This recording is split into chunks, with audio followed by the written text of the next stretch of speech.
ng dahilan. Kung may alinlangan kayo sa akin, si Moises ang pagawain niyo ng lungsod. Wag! Wag! Inilalayo lang niya sa'yo si Moises, Seti. O marahil sa'yo. Sa palagay ko, kailangan ko na gumawa ng paraan para magtulungan ang dalawa. Tumayo kayo sa aking harapan.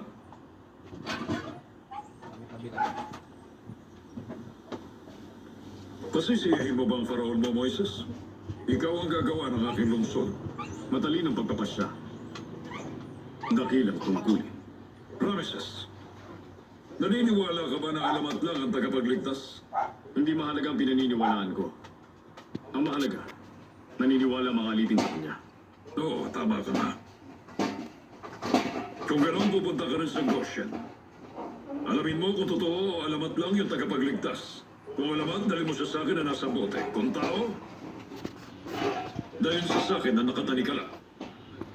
Ito ay itatakda. At ito ay magaganap.